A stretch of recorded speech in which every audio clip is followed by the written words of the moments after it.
रिया को शांति निवास girls hostel में आए सिर्फ एक हफ्ता हुआ था। हॉस्टल के पास ही एक बेहद ही फेमस ब्रिटिश एरा का कब्रिस्तान था जिसे लोग हॉन्टेड मानते थे और रात के समय जाने से घबराते थे। अब जो हॉस्टल वाली बिल्डिंग थी ना वो बहुत ही पुरानी थी, लेकिन उसकी सबसे खास बात उसका 3rd फ्लोर था। 3rd फ्लोर का आधे से ज्यादा हिस्सा जला हुआ था और वहां पर कोई भी नहीं रहता था। रिया ने भी ये नोटिस किया लेकिन किसी से कुछ पूछा नहीं। उसे लगा शायद कोई एक्सीडेंट हुआ होगा। एक रात रिया जब अपने रूममेट नेहा के साथ रूम में बैठी हुई थी तो उसके कुछ सीनियर्स रूम में आ गए और उनकी थोड़ी बहुत रैगिंग करने लगे। मोस्टली वो लोग फ्रेंडली ही थे और मस्ती करना चाह रहे थे। अनन्या नाम की एक रूममेट ने अचानक रिया से कहा कि तुम्हें एक डेयर करना होगा। तुम्हें 3rd फ्लोर पर जाकर रूम नंबर 305 पर 3 बार नॉक करना होगा। हम थोड़ी ही दूर पीछे रहेंगे। जब उसने पूछा कि उस रूम की खास बात क्या है तो उसे उसकी रूममेट ने बताया कि बहुत साल पहले वहां आग लग गई थी और बहुत सारी लड़कियां जलकर मर गई थी। इस वजह से कुछ लोग उस जगह को हॉन्टेड मानते हैं। रिया ये सुन के थोड़ी एक्साइटेड हो गई और डेयर करने के लिए मान गई। वो सभी लोग 2nd फ्लोर पर गए, जिसके बाद सिर्फ रिया 3rd फ्लोर पर जाने के लिए सीढ़ियों पर चढ़ने लगी। उस फ्लोर पर एक भी लाइट नहीं लगा हुआ था। सभी रूम्स के दरवाजे आग की राख की वजह से काले पड़ गए थे। रूम नंबर 305 बिल्कुल एंड में था। उस रूम में बिल्कुल उस तरफ वही अंग्रेजों के जमाने का कब्रिस्तान दिखाई देता था। रिया रूम के सामने खड़ी हुई और जैसा बताया गया था उसने 3 बार नॉक किया। पहले कुछ सेकंड तो कुछ भी नहीं हुआ और आसपास बिल्कुल शांति हो गई, लेकिन अचानक दूसरी तरफ से किसी ने जोर से दरवाजे को पीटा। रिया का जैसे दिल मुंह में आ गया हो। वो चिल्लाते हुए वहां से भागी। उसका चिल्लाना सुनकर दूसरी लड़कियां भी वहां से भागी। रिया सीधा अपने रूम में जाकर रुकी और कुछ मिनटों में संभलने के बाद थोड़ी शांत हुई। शायद किसी ने भी एक्सपेक्ट नहीं किया था कि ऐसा कुछ हो जाएगा। तब रिया ने उनसे एक और बहुत ही डरावनी बात कही। जब वो तेज धम की आवाज हुई तब उसके साथी उसे रूम के अंदर से किसी की चोटी की आवाज आई थी, जैसे कोई कान लगा के सुन रहा हो। इस इंसिडेंट के बाद रिया उस 3rd फ्लोर से दूर रहना चाहती थी, लेकिन एक प्रॉब्लम ये थी ना कि रिया बचपन से बेहद ही कच्ची नींद में सोया करती थी। हर छोटी आवाज पर उसकी आंखें खुल जाती थी। उस डेयर के बाद ये और ज्यादा खराब हो गया। उसका रूम 2nd फ्लोर पर था और ऑलमोस्ट हर रात उसे अपने रूम के बाहर से किसी के धीरे धीरे चलने की आवाज आती थी। एक बार तो उसने अपने रूम के दरवाजे के नीचे से किसी शैडो को भी मूव करते हुए देखा। अब कुछ दिनों के बाद ना रिया ने सोचा कि डर के कुछ फायदा नहीं है, उसे पता लगाना होगा कि आखिर ये चक्कर क्या चल रहा है। वो दिन में ही हिम्मत करके 3rd फ्लोर पर गई। इस बार उसने हर रूम में बहुत सारी चीजें नोटिस की। दरअसल लोगों ने उस जगह को अच्छे से क्लीन नहीं किया था। अचानक उसका ध्यान एक पर्टिकुलर रूम पर गया जिस पे एक नाम लिखा हुआ था, एस मल्होत्रा। जब उसने डिनर के वक्त पता लगाया तो उसे ये पता चला कि ये बेहद ही पुरानी हॉस्टल की वार्डन थी और ये भी बहुत साल पहले उस आग में खत्म हो गई थी। अनन्या, उनकी एक सीनियर, ने कहा कि उसने बहुत सी कहानियां सुनी हैं उस वार्डन के बारे में कि वो वार्डन बहुत ही ज्यादा स्ट्रिक्ट थी और उस टाइम में लड़कियों को मारती और पनिश भी करती थी। अनन्या ने जिस तरह से वो बोला, रिया के रोंगटे खड़े हो गए। उसे ऐसा फील हुआ कि किसी न किसी तरीके से तो ये सब उस वार्डन से रिलेटेड है। उस रात रिया बिल्कुल भी नहीं सो पाई।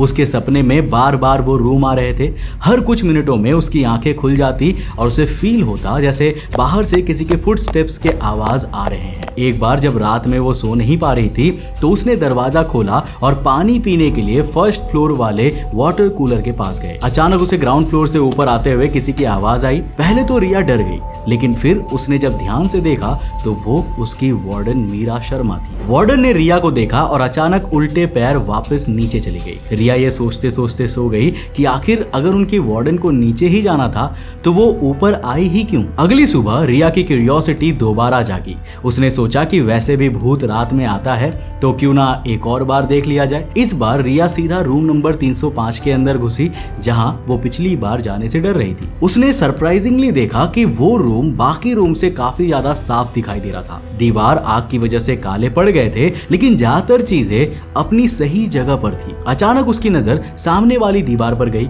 जहां 2 लड़कियों की हंसते हुए छोटी सी फोटो लगी हुई थी। ये पुरानी फोटो हो ही नहीं सकती थी, किसी ने रिसेंटली उसे यहाँ पर लगाया था। उस रात रिया की आंखें एक बार फिर से किसी वजह से खुल गई। अगले ही सेकंड उसे अपने ऊपर से एक जोर की आवाज आई। अब जैसा लोग कहते हैं ना कि अगर आपको पता हो कि मौत सामने से आ रही है है तो आपको उतना ज्यादा डर नहीं लगता, लेकिन अगर आपको पता ही ना हो कि कब कौन कहां से क्या कर देगा तो आपका हिम्मत अचानक बढ़ जाता है। रिया के अंदर भी हिम्मत आई और उसने अपने रूम का दरवाजा खोला और तीसरी मंजिल की तरफ धीरे धीरे अपने फोन के टॉर्च लेकर जाने लगी। आसपास बिल्कुल सन्नाटा था। वो बिना कोई आवाज किए रूम नंबर 305 तक पहुंची और अपने घुटनों पर बैठकर दरवाजे के नीचे देखने लगी। उसे अंदर से बेहद ही हल्की रोशनी आते हुई महसूस हो रही थी। अचानक रूम के अंदर एक शैडो मूव हुआ। वो कुछ सेकंड के लिए दरवाजे के सामने रुका और फिर रूम में कहीं गायब हो गया। रिया की दिल की धड़कनें तेज हो गई, लेकिन वो चिल्लाई नहीं, वो भागते हुए अपने रूम में गई। उसे यकीन हो गया था कि उस रूम में सच में कोई भूत रहता है। इस घटना के बाद उसने ठान लिया कि वो अब दोबारा ऊपर नहीं जाएगी। लेकिन अब उसके साथ कुछ अजीब सा होने लगा था। शुरुआत में बहुत छोटी चीजें हुई। वो जो सामान जहाँ रखती थी दोबारा ढूंढने पर वो वहां पर नहीं होता था। अब पहले तो उसने खुद को ही केयरलेस समझा, लेकिन ये बार बार उसके साथ हो रहा था। एक रात जब उसकी आंखें खुली तो उसने दरवाजे के नीचे से नोटिस किया कि उसके बाहर वाले कॉरिडोर का लाइट बंद चालू हो रहा है। रिया अपने पास्ट के एक्सपीरियंसेस और अब ये होता देख इतना डर गई कि अपने बेड से हिली तक नहीं। जो आवाजें उसे दूर से सुनाई देने लगी थी वो अब उसे पास आते हुए महसूस होने लगी। रिया को ऐसा फील हो रहा था जैसे कोई तो उसके रूम के बाहर ही खड़ा है और उसके बस सोने का इंतजार कर रहा है ताकि वो अंदर आ सके। एक दिन जब वो अपने कॉलेज से वापस आई तो उसने देखा कि सिर्फ उसकी तरफ का सामान किसी ने पूरी तरह से बिखेर दिया है। उसने अपने रूममेट से पूछा, लेकिन उसे भी कोई आइडिया नहीं था कि ये किसने किया। एक रात तो किसी ने उसके दरवाजे पे धीरे से दस्तक भी दी।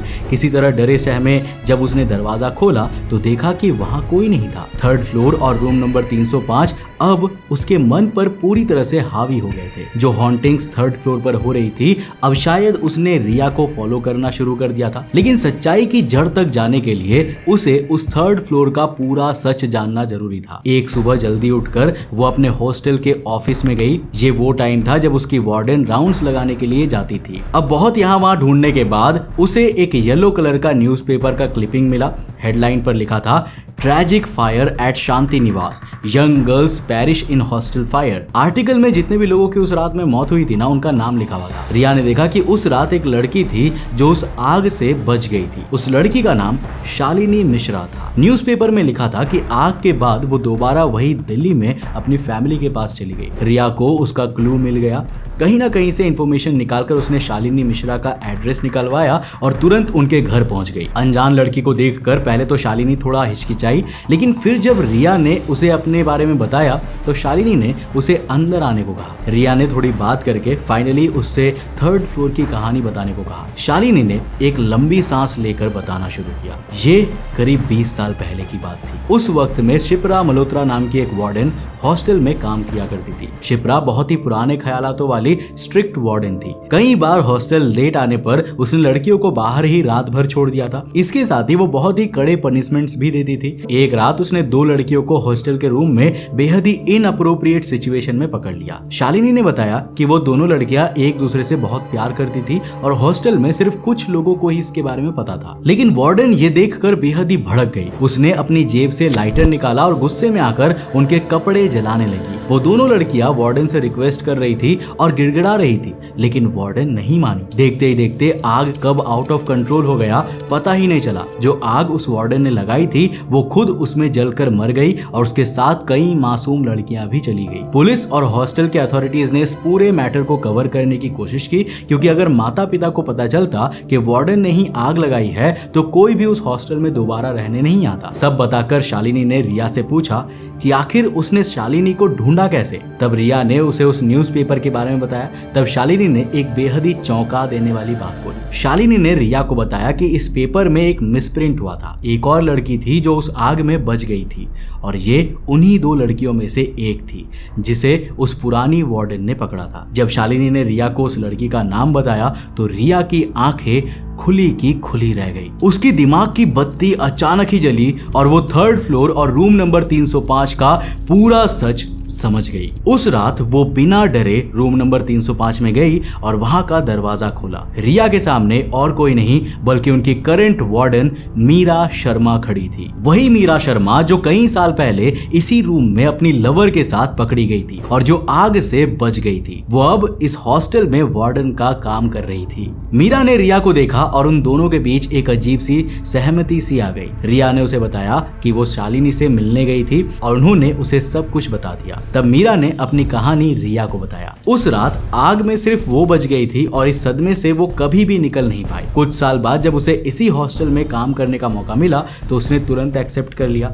उसे ऐसा लगा जैसे वो अपनी प्रेमिका से और ज्यादा करीब हो गई हो। एक दिन हॉस्टल के एडमिनिस्ट्रेटर्स आए और उन्होंने 3rd फ्लोर को रिकंस्ट्रक्ट कराने की बात कही, लेकिन मीरा इसके सख्त खिलाफ थी। वो अपनी यादें यहाँ संभाल कर रखना चाहती थी। वो जो छोटी सी फोटो रिया ने पहले रूम में देखी थी ना, वो मीरा की ही थी। उसने बगल में कब्रिस्तान के बल पर एक भूत की कहानी फैलाई जिससे 3rd फ्लोर का काम रुक जाए। हर बार जब भी कोई 3rd फ्लोर पर जाने की कोशिश करता तो मीरा उसे डरा के भगा देती। मीरा ने रिया के साथ भी यही करने की कोशिश की थी। मीरा बस खुशी से अपनी आखिरी यादों के साथ इस कमरे में अपना समय बिताना चाहती थी। रिया को पूरी कहानी पता चल चुकी थी। हॉस्टल में कोई भी भूत नहीं था, वो तो बस दुख भरी यादें थी। उसने ये कहानी किसी को भी नहीं बताई थी और अपनी वार्डन मीरा का भी सीक्रेट बाहर नहीं आने दिया। तो दोस्तों, इस कहानी से हमें ये पता चलता है कि जरूरी नहीं है कि हर एक घटना भूतों से ही रिलेटेड हो।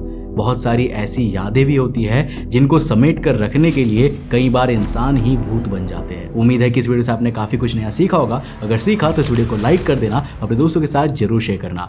अगर आप नए इस चैनल पे तो चैनल को सब्सक्राइब करने के साथ साथ नोटिफिकेशन बेल ऑन कर देना। अगर आपको ये वीडियो पसंद आया ना तो मैं आपको रिकमेंड करूंगा कि आप अगली वीडियो इसे जाकर जरूर देखना, जिसमें हमने बात किया है एक ऐसे ही कमरे के बारे में जिसके अंदर एक इंसान अचानक से मरा हुआ पाया जाता है, लेकिन उस इंसान का जो नाम होता है, उसकी जो आइडेंटिटी होती है, वो बिल्कुल गलत होती है। किसी को भी पता नहीं चलता कि आखिर वो इंसान है कौन, उसे मारा किसने और आखिर उस बंद कमरे में हुआ क्या। पर आखिर ये कहानी इतनी मिस्टीरियस क्यों है और कौन था असली कातिल, जानने के लिए इस वीडियो को जाकर देखना बहुत इंटरेस्टिंग है। मैं मिलता हूं आपको नेक्स्ट एपिसोड के साथ। तब तक के लिए बाय, जय हिंद।